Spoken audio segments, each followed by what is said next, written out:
royal scandals, you know, a lot of people obviously think of Meghan and Harry in the modern day terms. And I think I would agree in the fact that that particular scandal, that particular sit down with, of course, the chat show host Oprah Winfrey in history will go down as one of the most treacherous sort of chats literally recorded about members of the British monarchy, well, seemingly forever.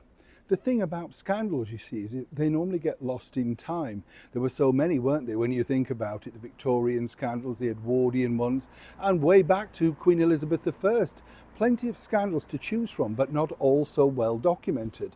Some, though, do remain the test of time. And as I told you recently, Wallis Simpson really was, you know, one of those very clever individuals, similarly because if you remember, before she actually entered into that particular marriage and, of course, previous marriages, she knew all about advertising. That was her dream job.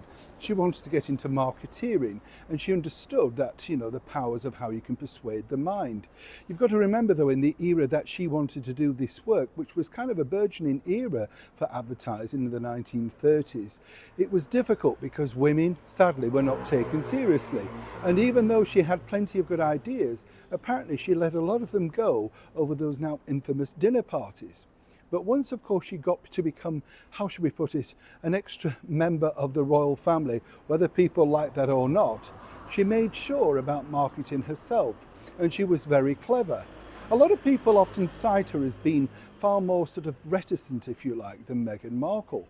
But clearly, Meghan's watched these videos with great aplomb and noticed exactly, really, how, you know, Wallis would have worked. Moving forward, this is what delicately happened during a very interesting period of royal time, and one, of course, that very could have easily trapped the monarchy as it did recently with the marriage of Harry and Meghan. As ever, let me explain. You have to remember in royal life is things are very, very delicate, you know, and behind the scenes, not many people really want to reveal too many secrets. It's the people that they allow in that they have to be very careful of. And when you think about it, allowing Wallis Simpson, although she wasn't necessarily allowed into royal circles, nonetheless she was privy to a lot of privacy things that you and I would never have heard about. You understand the picture? Now, here for me is where it gets really interesting because, as you know, for many years they were ostracized outside the royal family. But towards the end of the Second World War, there were sort of correspondence pieces between the two brothers, a thawing of, shall we say, relations. But even then, Queen Mary of Teck, would have nothing to do with Wallis Simpson. She simply could not abide her and felt that she had brought great damage along to the monarchy. But, of course, David, as he was then known and, you know, affectionately still known as Edward to certain people, particularly who remember the monarchy, well, he was hopeful that at some point his mother and his wife could make amends, but she was having none of it. There was one starry-eyed person, though, that felt she could actually bridge the gap. You see similarities here now, don't you? And this is, of course, the beautiful Princess Margaret. And she felt at the very early age, of course, towards the end of the war and going into the early 1950s, that really it was time to make amends. We'd been through a beastly time. Why can't families just kiss and make up and hope for the best?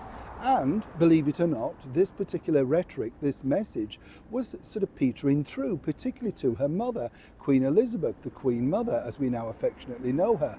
So much so that she toyed with the idea. But what was fascinating was that behind the scenes back over in America, Wallis Simpson was doing exactly what Meghan Markle has done all these years later.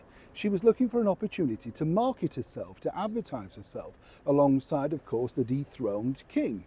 And the idea, as I pointed out before, was that while they appeared on that 1956 edition of Person to Person with Edward R. Murrow, there were many other ideas, in fact, to make sure that she could market herself.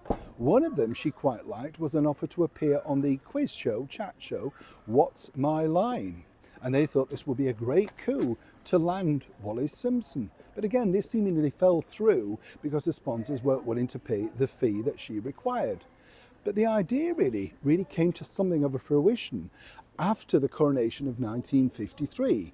There was great sort of talk about whether finally there could be a meeting over here in the United Kingdom, which is very much documented if you look hard and fast for it. And the idea really was, and Wallis was very keen on this, was that a meeting would be there to sort of say, look, you know, we've had our differences, but now we're all back together, and a picture naturally would be taken. This would be the icing on the cake for that particular sort of story, and more in so particular for person to person with Edward R. Murrow. You get the picture. But at the 11th hour, Queen Elizabeth, the Queen Mother, suddenly thought, no, I still don't trust you.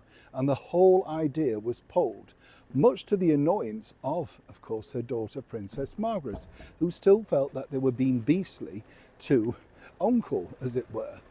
But the idea really was, well, if she could have got a picture with the British monarchy, and you see how this follows through, even in modern times, well then whatever they said afterwards, well there they were, happy together, and seemingly, you know, Wallis had tried her best to build bridges. She'd constantly written to Queen Mary of Teck every year and sent Christmas cards, even though she requested her not to, because apparently she wanted to build the bridge between mother and son. Clearly, Wallis was one pushy woman behind the scenes, and a lot of this is not documented for whatever reason. But as I often say here on the show, history truly does repeat itself. Neil Sean in the very heart of London.